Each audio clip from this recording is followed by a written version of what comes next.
หน้า292ตั้งแต่เตนะวุจติสาชีวสมาปโนติอิธรรมปีอนันตรัสสะสาชีวปทัสเสวะวเสนวุตตังเป็นต้นไปถึงบทว่าเตนะวุจติสาชีวสมาปโนนี้ก็ตรัสด้วยอำนาจแห่งบทว่าสาชีพซึ่งเป็นลำดับเหมือนกันอันหนึ่งภิกษุนั้นถึงพร้อมแม้ซึ่งสิกขาเพราะเหตุใดเพราะเหตุนั้นบัณฑิตพึงทราบโดยอธิบายแม้ว่าถึงพร้อมสิกขาด้วยว่าเมื่ออธิบายอย่างนั้นบทภาชนะแห่งบทว่าสิกขาสาชีวสมาปโนนี้ก็เป็นอันบริบูรณ์หลายบทว่าสิกขังอปัจจขายะทุพพลยังอนาวิกัตตวามีความว่าไม่บอกคืนสิกขาด้วยไม่ประกาศความเป็นทุรพลด้วยแม้เมื่อทำให้แจ้งความเป็นทุรพลแล้วสิกขาก็ยังไม่เป็นอันบอกลาแท้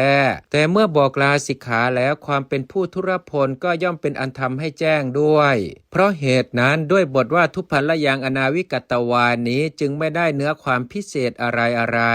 ก็เหมือนอย่างว่าด้วยคำว่า2 คืนที่พระผู้มีพระภาคเจ้าตรัสไว้ว่าพึงสำเร็จการนอนร่วม2-3 คืนดังนี้บัณฑิตก็ไม่ได้เนื้อความพิเศษอะไรคำว่า2 คืนนี้พระองค์ตรัสโดยความเป็นคำสละสลวยด้วยพยัญชนะโดยความเป็นคำติดปากโลกด้วยอำนาจโลกโวหารอย่างเดียวข้อนี้ฉันใด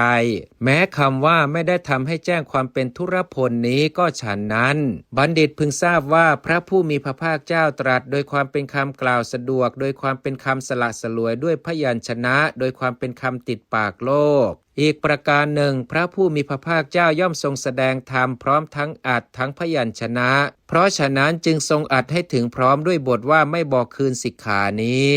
ยังพยัญชนะให้ถึงพร้อมด้วยบทไม่ทำให้แจ้งความเป็นผู้ทุรพลนี้จริงอยู่บทใจความเมื่อกล่าวเฉพาะบทเดียวปราศจากบทแวดล้อมเสียแล้วย่อมไม่ไพเราะเปรียบเหมือนพระราชาผู้ปราศจากบริวารและบุรุษผู้ปราศจากผ้าและอลังการย่อมไม่งดงามฉะนั้นอันบทใจความนั้นย่อมไพเราะก็ต่อเมื่อพร้อมด้วยบทข้างเคียงห้อมล้อมเหมาะแก่ใจความอีกประการหนึ่งความทำให้แจ้งความเป็นผู้ทุรพลบางอย่างย่อมเป็นใจความแห่งการบอกลาสิกขาเพราะเหตุนั้นพระผู้มีพระภาคเจ้าทรงหมายเอาความทำให้แจ้งความเป็นผู้ทุรพลบางอย่างซึ่งเป็นใจความได้นั้นเมื่อจะทรงไขความว่าไม่บอกลาสิกขาจึงตรัสว่าไม่ได้ทำให้แจ้งความเป็นผู้ทุรพล